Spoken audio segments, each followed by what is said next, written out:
तो कहानी की शुरुआत में हम वेयर हाउस का सीन दिखाते हैं जहाँ पर एलिस छुपते छुपते आगे बढ़ रही होती है और कहती है कि इन सभी टाइम में दो ही लोग SW पर नज़र रखते थे, क्योंकि मैंने उनमें से एक को बाहर निकाल लिया है, इसीलिए यहाँ से कम एक से अधिक लोग छुपे होंगे। तभी एलिस आगे बढ़ती है, तभी उसको वेयर हाउस का दरवाज़ा खुला दिखता है। तभी वो उसमें से झाँक कर देखती है, तभी सामने एक बंदा बैठा हुआ होता है और कुछ कर रहा होता है। तभी एलिस अपनी बंदूक निकाल के उसके ऊपर ट्रिगर कर देती है और उस पर गोलियां चला देती है। तभी वो बंदा नीचे गिर जाता है। तभी एलिस रुकती है और उस बंदे के पास देखने लगती है और कहती है कि ये क्या है। उनके साथियों को गोली लगी है लेकिन उनमें से कोई भी नहीं आ रहा है, क्या ये आदमी अकेला है। तभी वो सामने देखती है और हैरान हो जाती है कि वो बंदा नहीं रहता, एक डॉल रहती है। तभी उसके ऊपर अचानक से गोलियां चलने लग जाती है और उसको सेंस करते हुए वो अपना डॉज कर लेती है और साइड में बक्से के पीछे छुप जाती है। तभी सामने वाला बंदा गोलियां चलाते रहता है, बदले में अपनी एलिस भी साइड में होके उस पर गोलियां चलाने लग जाती है। फिर एलिस साइड में होके सोचने लगती है और कहती है कि वो शुरू से ही मेरा इंतजार कर रहे थे, ये सही है, ये इतना भी आसान नहीं हो सकता, ये वो सोच रही होती है। तभी उतरे में ही वो बंदा स्टैंड ग्रेनेड उसके सामने डाल देता है। उससे बचने के लिए वो सीधा वेयर हाउस से जंप करते हुए बाहर घसीटते हुए जाती है और तभी स्टैंड ग्रेनेड फूट जाता है, जिससे लाइट हो जाती है। तभी एलिस जैसे तैसे सामने देखती है तो सामने वो बंदा वेयर हाउस से फायरिंग करना चालू कर देता है। उससे बचने के लिए एलिस साइड में कूद जाती है और वो भी बदले में फायरिंग करती है। तभी उसकी गोली उस बंदे को एक हाथ पे लग जाती है। तभी इसका मौका उठा के वो वहाँ से भागने लगती है, उसके और भागने लगती है। तभी वो बंदा हैरान होता है। तभी एलिस उसके ऊपर फायर कर देती है और उसके एक घुटने पे गोली लग जाती है। इसका मौका देख के जल्दी से आके उसके चेहरे पे घुटना मार देती है और उसको नीचे गिरा के उसके ऊपर के सर के ऊपर बंदूक रख देती है। बड़े स्टाइल से खतरनाक दिख रही होती है। तभी एलिस उसको कहती है कि चल आप बता, तुम किन लोगों के साथ काम कर रहे हो। तभी वो बंदा कहता है कि साली कुतिया, अब तू मरने वाली है साली। ये सुनने के बाद एलिस कहती है कि क्या क्या कह रहा है तू बे। ये कहने के बाद तभी एलिस के इधर एक स्टैंड ग्रेनेड आ जाता है और एलिस उसको देखने लग जाती है। तभी वो स्टैंड ग्रेनेड वही फट जाता है और वहाँ पे लाइट ही लाइट हो जाती है। तभी एलिस को दिखाते हैं जो ग्राउंड पर गिरी होती है और वो उठने लग जाती है और अपने आंखों पर हाथ लगा कर कहती है कि यार नहीं, ये सालों को बार बार PUBG खेलना है, 1v1 एक रूम में खेलो ना सालो, तब बताती हूँ। फिर वो मैं मेरे आंखों से कुछ नहीं देख पा रही हूँ, क्या वो अपने साथी को चारे के रूप में इस्तेमाल कर रहे हैं। तभी उधर कोई आता है और कहता है कि एलिस, जब तुम्हारा पीछा किया गया तो आपने सोचा था कि तुम्हें पहला कदम उठाना चाहिए, है ना, सही कहा ना मैंने। ये सुनने के बाद एलिस पीछे देखती है और जल्दी से गोली चलाती है उसके ऊपर, पर उधर कोई नहीं होता।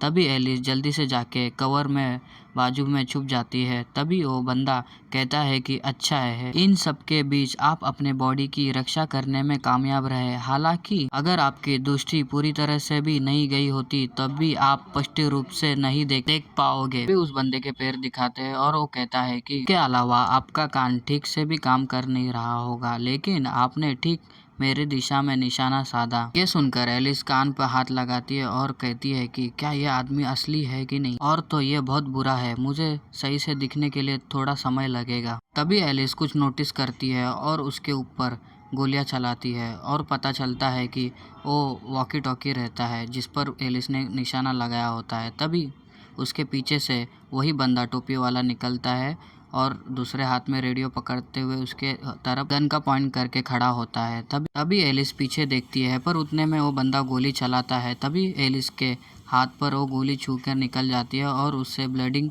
चालू हो जाती है। तभी वो बंदा गोलियां चलाने लगता है और एलिस डॉज करते हुए नीचे गिरते हुए उस बंदूक को फिर से वापस पकड़ लेती है और अपने दूसरे हाथ में नाइफ निकाल के उसके ऊपर नाइफ से अटैक करने चले जाती है और उसको नीचे गिराकर उसके ऊपर बैठ के अपने नाइफ से हमला करती है। और तभी सामने वाले बंदे ने भी अपना नाइफ निकाल चुका होता है। तभी एलिस उसके ऊपर दे स्लैश पे स्लैश मारती है, पर वो भी कुछ कम नहीं रहता। सामने वाला बंदा भी प्रोफेशनल रहता है, इसलिए वो सब डॉच कर लेता है उसके स्लैश। अभी वो कहता है कि तुम सही से देख नहीं पा रहे हो, इसलिए तुमने नजदीकी लड़ाई में शामिल होने का फैसला किया है ना। अपने आप पर विश्वास रखना, इस तरह अपने दुश्मन पर हमला करना यार ये कमाल की बात है। एलिस अटैक करते रहती है और वो डॉज करते रहता है। फिर वो बंदा एलिस पे अटैक करता है और एलिस को घाव लग जाते हैं। तभी एलिस एक जोर से अटैक करती है और कहती है कि साला ये कौन है जो मेरे हर हमले को रोक रहा है। तभी वो बंदा एलिस पे हाथ पे एक कट मार देता है। तभी एलिस कहती है कि और जैसे कि उम्मीद थी वो मेरे हर डिफेंस में एक छेद करने की कोशिश कर रहा है, मानो जैसे उसने मेरी सारी हरकतें पढ़ ली हो। एलिस उसके ऊपर सीधा अटैक करती है पर वो बंदा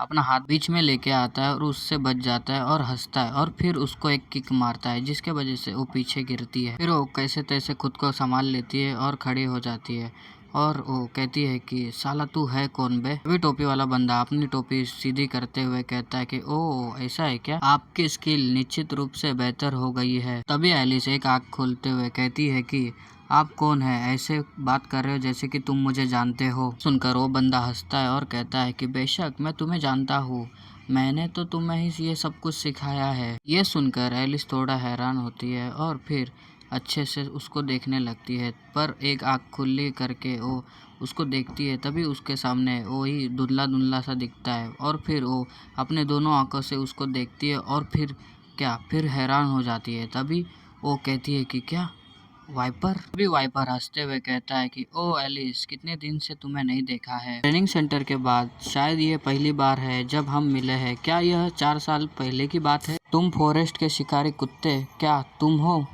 तभी वो कहता है कि हाँ मैं हूँ। अभी एलिस कहती है कि तुम यहाँ क्या कर रहे हो? हाँ तुम ही हो जिन्होंने हमको सब कुछ सिखाया है। तभी वाइपर कहता है कि इसलिए तो ये मेरे लिए एकदम सही नौकरी है। इस नौकरी के लिए और कौन अच्छा होगा। और एक खतरनाक स्माइल करता है और आगे कहता है कि मुझसे भी ज्यादा जिसने तुम्हें सब कुछ सिखाया है, क्या तुम्हें ऐसा नहीं लगता? ये सुनने के बाद एलिस हैरान होती है और ये एपिसोड यही खत्म होता है। मिलते हैं अगले एपिसोड में।